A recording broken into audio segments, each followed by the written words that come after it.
get everybody to take their seats, we can get started. Apologize for the late start. We had a public works meeting going on in this room, which is why we had to delay. All of the members here were ready to go at the right time, but we had to delay because the room was being used. So, welcome to your Public Works and Gang Reduction Committee. I'm joined by my colleagues, council members Martinez, Buscaino, and O'Farrell, and possibly Mr. Rue will be joining us later. We're going to start by taking comments from multiple comment cards. We have, I believe, at least two multiple comment cards. One from Herman, Mr. Herman, and then we have Mr. Spindler. So, Mr. Herman.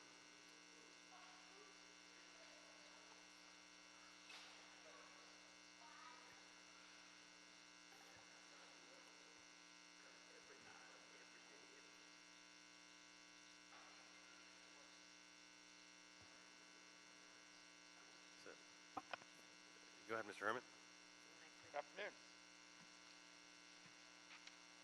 Good afternoon. Good afternoon. You got my back. Dirty bitches, upgrade projects for electric charging stations. Then we talk about transferring responsibilities away from the FBI investigation in CD14. 6th Street Viaduct replacement. Then I go into the item in Pasadena. Rates, and more rates. Don't protect this shit. Fuck 'em.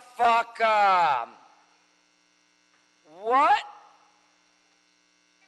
I'm out of a badge, you bitch and a half?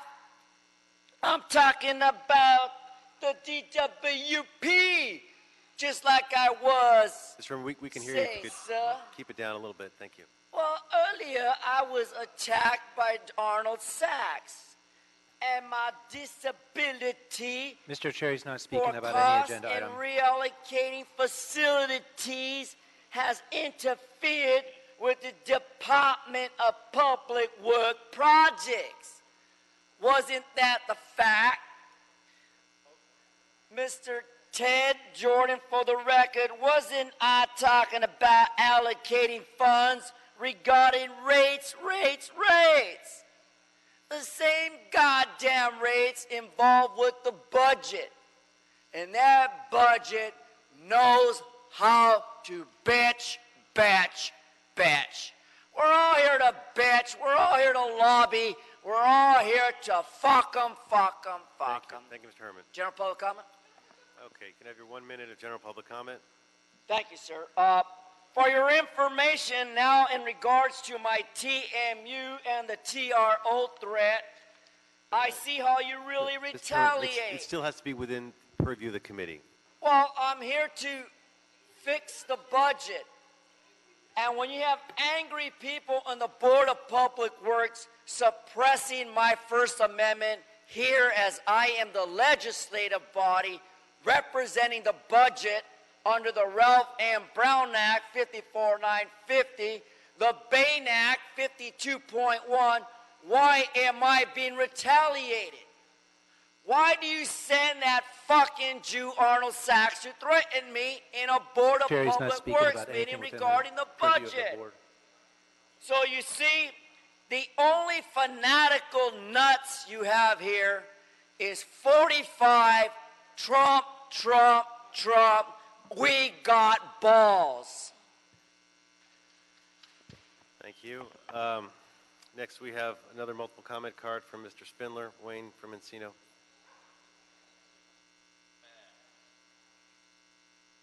That's right. First of all, fuck you blood suckers. And our number one electrical vehicle, I ain't gonna own no electrical vehicle. Turn that off, that shit. Number two, illegal fencing.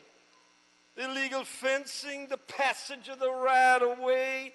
If I want to go through the right-of-way, I'll just take my bulldozer and put it right through that fence. You will not restrict my right-of-way. I'll go through whatever I want. And Sergeant Morris agrees. And number 3, the gas company franchise ordinance. You know what you niggas did with the gas company? I got a $40 gas credit on both of my bills from Sacramento. You know why? Because you niggas have been stealing that money for the past 4 years. And after I went to the PUC, check your gas bill. You should have a $40 energy credit now. Thanks to the gadflies, thanks to me. No thank you, no thank you, motherfucker. No thank you. And then we go to Devonshire Street in Chatsworth, Virginia Watson Way. Why are we naming fucking streets in CD 12 after anybody except Mitchell Englander, who's going to be the one-star witness in the FBI's case against Jose Huizar? Name CD 12 Chatsworth Park, Mitchell Englander FBI Snitch Boulevard. That's the only thing you can do. We don't want to name anything else. And then it's CD 10 Crenshaw Boulevard, named after some foe. The only thing it's going to be named after is fucking Herb Wesson, indicted motherfucker. And then we get to my public comment. You trying to reduce a certain gang through gang injunctions. You filed a gang injunction last Tuesday against myself and against my fellow colleagues, accusing people of public speaking as being a certified gang. Now, if I look like a gang member, I don't have no tattoos. I don't do no gang signs. I know how to do gang signs because I do that as a survival tactic because black folks like me got to be careful when we go down the wrong boulevard, like on 144 and fucking MLK. If I cross that motherfucking street, I got to give the right sign and have the right color. I'll get my ass shot up. So that's why the judge denied my TRO because she knows that I'm a political Mr. prisoner. Chair, he's not speaking about a items within the political purview of the prisoner in committee. this motherfucking city. Finally, Nuri, buy a new dress. You've been wearing that same fucking dress for the past 3 goddamn months. Get a new goddamn dress. Time is Dr. ended. Gerardo.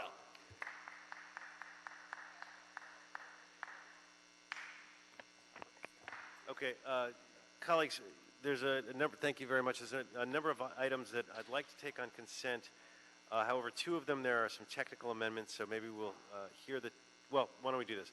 I'd like to propose item 4, 6, 7, 8, 9, 10, and 12 for consent. Is there any objection to that? Seeing no objection, that will be the order.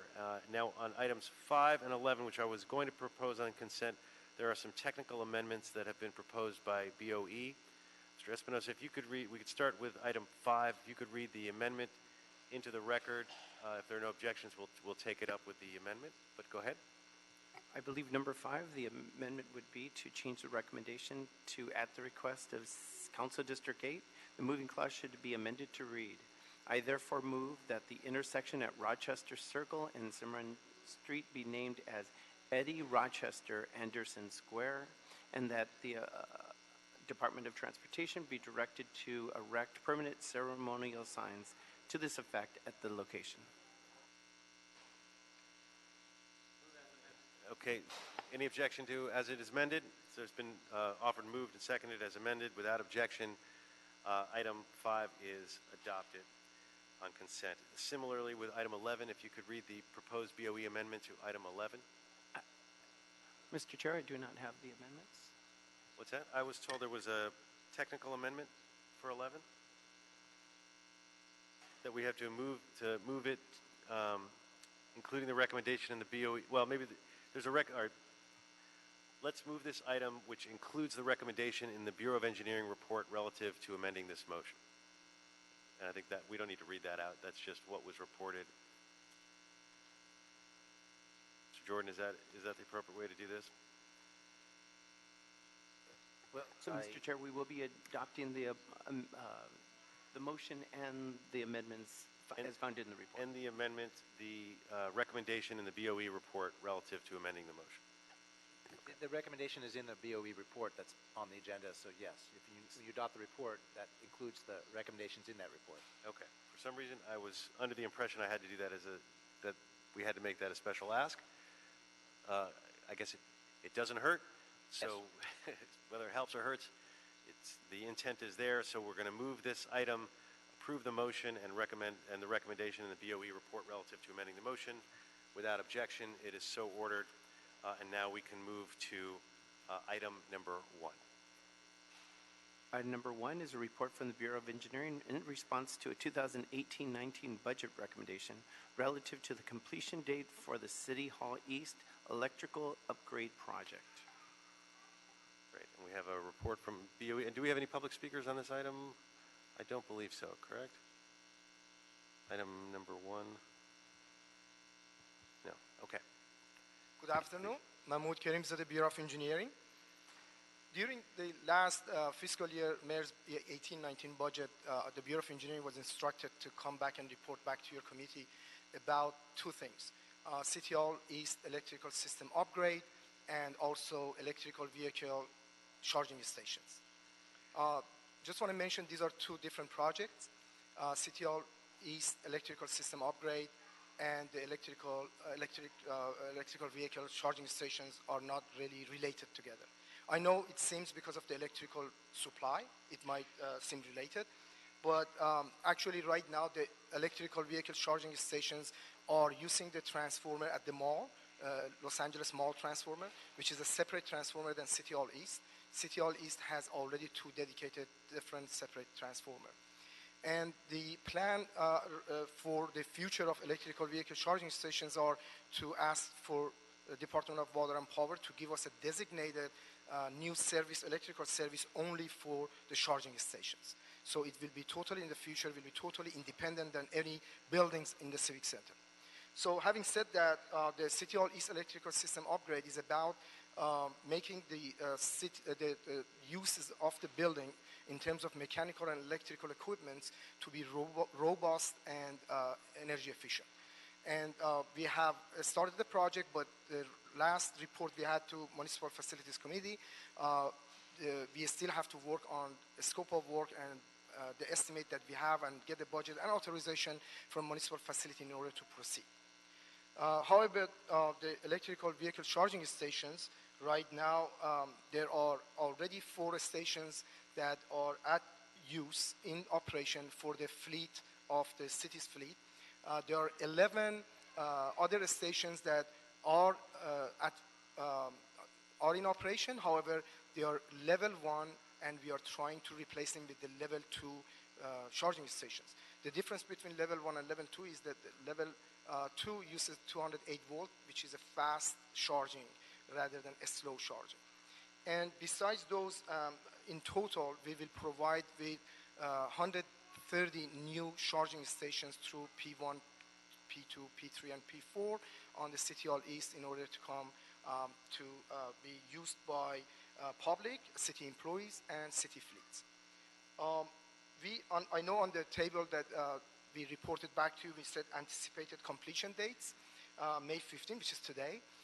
There were some unforeseen situations with the previously approved switch boards with the Department of Water and Power that needs to be hashed out, and we're anticipating some more work before that permit is obtained. Otherwise, the construction is completed, the inspection is completed. Besides that, I'll be glad to answer any question you might have. Great. A couple questions. Is there a chart for folks who are using it? When a member of the public comes to use the charging station, do they get charged a fee, and how does that work? The plan right now is to go for a period of time on the free uses of these stations in order to measure and assess how much of use is, how much of cost will the city incur, in order to create a protocol for charging employees or public who are going to use these stations. So it will be some time before we get to that protocol, but there will be in use for free for a period of time. For both the public and for the employees? Public are visitors, not really public, but are visitors who coming for the business to the city, and also the city employees. Okay. And how much does it cost to put these chargers in? The 134 stations at City Hall East costed about $1.2 million. We have about 134 stations, so the cost per station is about $9,000. About $9,000 $9,000 per station? per stations. Okay. Yeah, and I know sometimes you see advertisements where the companies will put them in for free, but then they charge per vehicle. But obviously that's different than what we're doing here in City Hall. Right. Okay. And the completion date you said was today, but is Yeah, gonna be- anticipated. We anticipate in our report says anticipated completion dates May 15, but everything is completed. But the switchboards that these power is connected to, there are some unforeseen conditions that the building and safety brought up for the previously approved situation that we need to provide some work in order to get them back into the final inspections and signed off by building and safety. I can't tell you exactly is a week or two, but we are working on it right now. Okay. Colleagues, any questions? Mr. O'Farrell? I would be the colleague sitting here. Yes.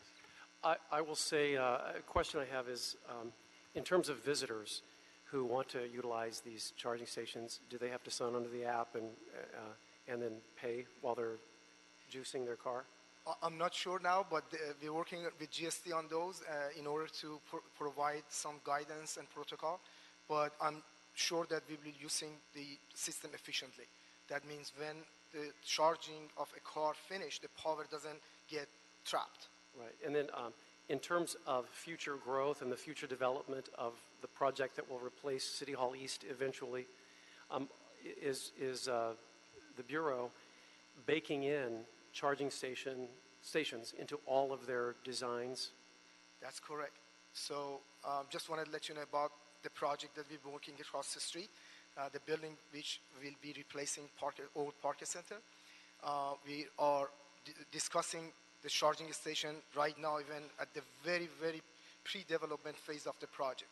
So it's very much into our mainstream pre-design process. Thank you. Sure. Great. And as you mentioned, they're going to be free now, but eventually they may come up with a per kilowatt charge down the road. Exactly. Okay. Sounds good. My recommendation, this is a note and file as the report was provided for information purposes only. So without objection, we will note and file this report. Thank you. And we're going to jump to item 3 for a moment, and then we'll come back to item 2. Mr. Espinosa, would you read item 3 into the record, please? Item number 3 are City Attorney and Board of Public Works reports and ordinances relative to the extension of the Southern California Gas Company franchise ordinance. Mr. Nutuk, you could. Good afternoon. Uduak Joe Nutuk, Patrol Administrator, City of LA. This item is a request for an extension of the current Southern California Gas franchise agreement that was originally passed in 1992 for a 20-year term. We've been doing short-term extensions since 2002. This will be the 9th extension. We are currently part of the challenge of getting negotiations completed was there was a state Supreme Court ruling in the summer of 2017 that required a financial valuation of the franchise agreement, which we're allocating in the budget this year in the process of completing the RFP process. We anticipate the scoring to be completed on May 24th, and we'll be issuing a contract before the end of the fiscal year. That contract will probably take 6 to 9 months. The work of that study will take 6 to 9 months. Once we get that back, then we can restart negotiations, and we anticipate that to take 3 to 6 months. That we'll be coming back to the council for a new long-term franchise agreement. Our goal is to ratify a new 20-year agreement that has a number of enhancements that have been asked for by the controller, by the city council, by this committee to be included in that new agreement. But until we get the study done that's required by the state Supreme Court, we won't be able to bring forward that new long-term agreement. Right. And think- happy to take any questions. And you think the study can be done prior to the 18-month extension? Yes. And the one thing that's important, I think, for us as a council is the SDRF. You know, we just passed that.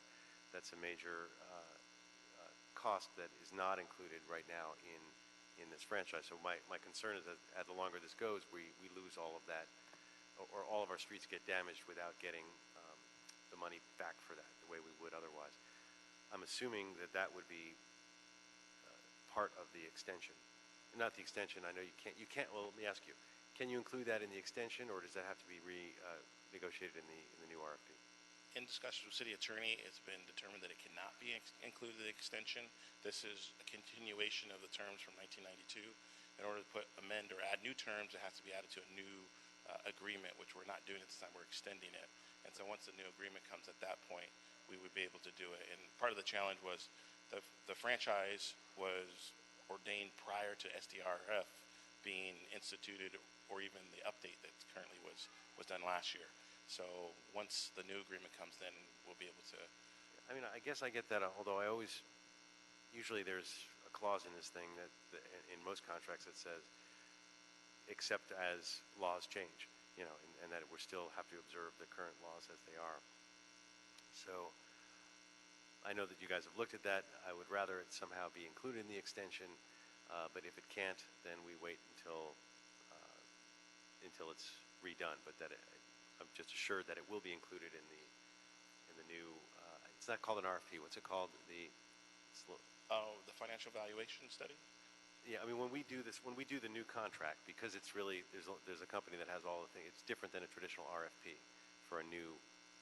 We will do a bidding through the municipal code. We have to do a bidding process for a franchise. Right. So we will, once we have the agreement agreed upon and the documents confirmed, we will bid it out. So it goes through a public notice process. It'll be in the newspaper. There's opportunities for anyone to bid on the franchise, but it will be as negotiated with Southern California Gas. But yeah, it's a unique nature of that versus just doing a regular contract or an agreement. Okay. And how much revenue is generated annually in this? We bring in in the last 5 years, between $15 and $18 million. The formula has twofold. It's a 2% gross receipts of the entire service area, and then it's a 2% surcharge within the city of LA. So it ends up being kind of an 80-20 breakdown. The gross receipts are anywhere from 11 to 13 million, where the 2% surcharge fluctuates between 3 and 5 million. But combined, you're looking at 15 to 18 million. In the last fiscal year, we got approximately $16.3 million from the franchise. Great. Thank you. Colleagues, any questions? Mr. O'Farrell. Thank you, Mr. Chair. Quick question. Provided there are no additional changes in the state law, is the litigation on this complete? Because you mentioned Supreme Court. So no other litigation that would affect going beyond or entering into a new contract once the... I'm not aware, but I'll defer to Yeah, I city may attorney. answer that. Not that we're aware of. The case that I believe it was a 2017 Supreme Court case was the Jacks case. It was something that we saw that case coming, which is why the negotiations that had been taking place with the gas company earlier, all that was sort of kind of put on hold until that court case came out to give us the guidance as to what would be necessary to legally support negotiate franchise. There aren't any other cases that we're aware of. If something new were to come up, we'll certainly bring that back to the committee because it would be of some significance potentially, but not that we're aware of at this time. Any other comments or questions, colleague? Seeing none, I'm going to recommend that we approve the Board of Works report and the revised ordinance. Seeing no objection, that takes us to item 2. I believe we have a number of public comment cards on this item. Is that correct? Item number 2 is a motion from council members Wesson and Harris-Dawson relative to investigating and removing illegal fencing citywide.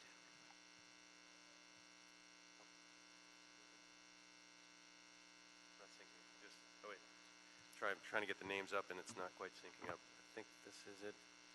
Great. Okay. We have a number of public comment speakers. I'm going to call up three, and then at a time. So if you could come up, CRQ is the name of the first one, unless that's, the next one is Craig R, and then one after that is Joanna S. So if there is a CRQ that's different than Craig R, you're up first.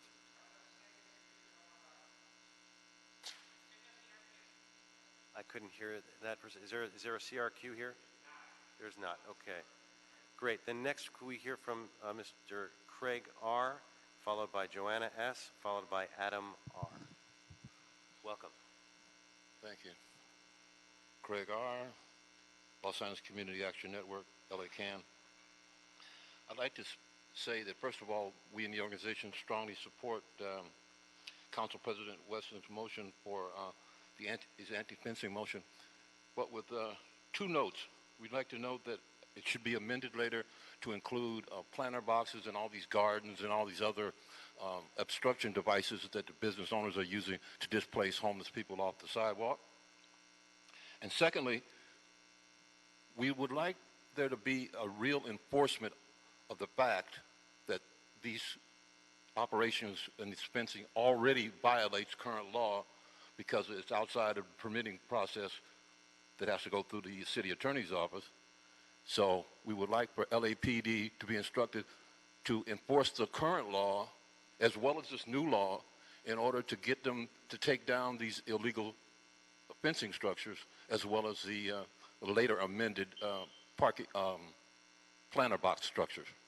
Thank you. Thank you very much. Joanna S, followed by Adam R, followed by General Doggin. Hi. Joanna with Democratic Socialists of America and Streetwatch LA. I just want to echo the demand that you actually enforce this motion. The city attorney has already agreed that it's illegal.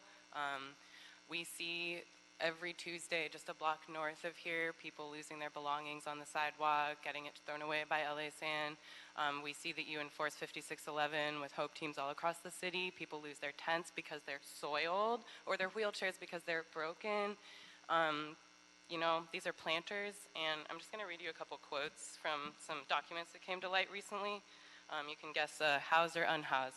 The situation here is deplorable. It's so frustrating to be left out in the cold like this. It is not fair. We are exhausted. We are frustrated. We feel helpless. This is an email of a property owner conducting a collaborative effort with LA San, Mike Bonin staffers, and LAPD in order to actually do the opposite of enforcement and actually collaborate with the city to displace homeless people in Venice. So thank you. Please stop the displacement. Thank you. Adam R, followed by General Doggin, followed by Eddie H.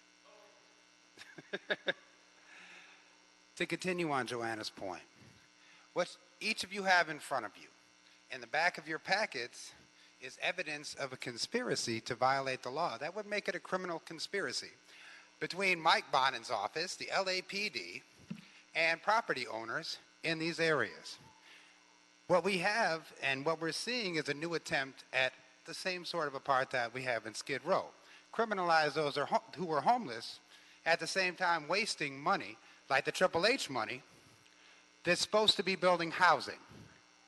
Once again, I encourage you to read these emails, look at these photographs, and enforce the law. You are hyped to enforce 5611, but let us remind you of 5612, which holds property owners accountable for illegal structures on the streets or in front of their buildings. I would love to see a 5612 committee, because we've spent years trying to make 5611 useful to criminalize homeless people instead of the merchants it was originally designed for. Thank you. Okay, thank you. All right, next, General Doggin, followed by Eddie H., followed by Steve Diaz. General Doggin. I'm here with LA CAN, and I'm here to support the motion. I would like to say also that when it comes to a homeless person putting their property on the ground, you got an arsenal of laws to criminalize them with. 4118D said you can't sleep or lie on public sidewalk. 4118A, loitering. 4118B, blocking the sidewalk. And like my man said, 5611, storing personal property on the sidewalk. But in the same vein, when the business put their property on the ground, not only did they put their property on the ground, but they dig into the concrete. They tap the concrete, remove the concrete. They bolt other stuff, steel poles into the ground. Right, and the city attorney has already classified, Valerie Flores has already said this is illegal. right? But LAPD refused to enforce because they in a conspiracy with the Business Improvement District and with the family, housing association and everybody else, right, to criminalize homeless people. So we're here today to say that this is long in coming. We support the motion. It goes further than what's on the table. And yeah, thank you. Thank you very much. Next will be Eddie H., followed by Steve Diaz, followed by Chris Roth. Eddie H., Los Angeles Community Action Network. Again, you've already heard from my colleagues that we agree with the motion, but we also agree that it doesn't go far enough. We know in this city that they've only had one comprehensive strategy as it relates to homeless individuals, and that's criminalization. And it's been criminalization first, second, and third. We can go all the way back to the SCI from 2006 to 2015, where the city spent $1 billion on criminalization. Not one penny went to permanent supported housing or any hygiene services. And we're here to say that criminalization is not the answer, never has been the answer, and we want criminalization out of every aspect of housing services, even with the bridge to home. There's a criminalization around that, which is up to $96,000 a month to have police officers criminalize the areas around those places. We say without equivocation, that criminalization is not the answer. Thank you. Thank you very much. Next is Steve Diaz, followed by Chris Roth, followed by Adam Smith. Good afternoon, committee members. My name is Steve Diaz, and I am with LA CAN. We're here in support of Councilmember Weston's motion and also support this committee taking up this crucial issue that's impacting many communities across Los Angeles. We definitely feel that it's important to expand the scope of the motion to ensure that all forms of architecture are being included, especially now with the rapid use of architecture as a method to move people from being able to access public sidewalks. We feel that's imperative to include planters, other forms of architecture that have been used, along with fencing, along with any other type of individual that have been reported. Additionally, property owners are to be held accountable for this if they're not permitted, and it's upon the city to ensure that permitting is being held, and if the property owners are not having the rightful permits, ensure that the property owners are being cited and forced to remove. Thank you. Thank you. Next, Chris Roth, followed by Adam Smith, and then finally General Jeff. Thank you, committee. My name is Chris Roth with Ground Game LA. Sorry, restart his time. You get it real quick. You get your full minute. Thank you. Chris Roth with DSA Los Angeles, Ground Game LA, and Koreatown for All. The cropping up of all of these planters as well as the fences throughout Koreatown and all over the entire city are endemic and part of the sanitation and LAPD criminalization of homelessness, where they're just moving people from one street to the next and allowing the business owners and the owners of these buildings to set up these obstructions in the public space is simply moving the problem from one neighborhood to the next. This is a very classic example of the NIMBY effect of everyone saying, hey, we really want to make sure that all of these homeless people have shelter and we want them to be safe. We just don't want them to be safe on our streets. We want them to be safe somewhere else. Shoving them from one street to the next and putting up these fences and planters to make sure that they can't come back into the neighborhood is just flat out wrong, and it is also illegal, as pointed out with 5612. Thank you. Thank you very much. Mr. Adam Smith, followed by Mr. General Jeff. Good afternoon, Adam Smith. I'm an organizer with White People for Black Lives and a member of the Services Not Sweeps Coalition. I hope everyone had a chance to look at the packet that we dropped off earlier. And I want to stress that the pictures in this are a fraction of what is going on, what's being installed weekly, it seems like, across the city. Just in Venice, if you're familiar with the area from the beach to Lincoln, in between the beach and Lincoln, and in between Rose and Venice, there's about 160 of these planters. And like I said, more are being added every day, every week. And at best, we have city employees from LAPD Pacific Division Captain Jim Setzer to Taylor Basley and Mike Bonin's office.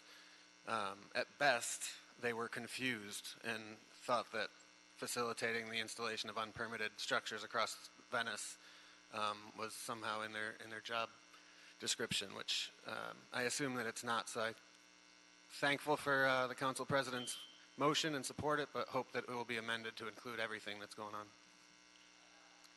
Thank you. And then finally, Mr. General Jeff. Afternoon, committee members. My name is General Jeff. I am the chair of the Skid Row Neighborhood Council Formation Committee, and our Formation Committee strongly supports this motion. I authored a City Watch piece on this very topic in 2017, so it's been 2 years long overdue. And within that article, we mentioned specifically an area in Skid Row called, where the property owners called it the North Sea. And also in that article, we coined the hashtag DisplaceGate, because that's exactly what's going on.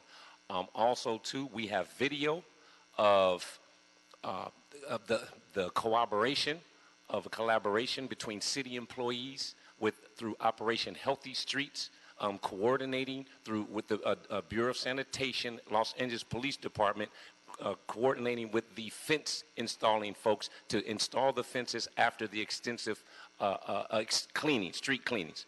We also have allies that have PRAs of city employees that have issued emails of these very exact collaboration efforts. And just so you know, the state of California has been notified, and there's a potential $50,000 fine per parcel in North Sea where there are concrete cuts because they violated, and anyone can call 811 and verify that information. Thank you. Thank you very much. So, colleagues, unless there are comments or questions on this item, I've been told that it does give them a certain amount of latitude. It's the moving clauses to remove illegal fencing citywide, but to work with Public Works, Code Enforcement, Department of Building and Safety, and to be instructed to work together to investigate. And so they'll have latitude to do more than just one thing. So I would recommend that we pass this, move this forward to commence the investigation. Are there any comments or objections? Seeing no comments or questions, no objections, that will be the order to move this forward. Mr. Espinosa, is there anything else on our agenda? The desk is clear. Desk is clear. This meeting is adjourned. Thank you.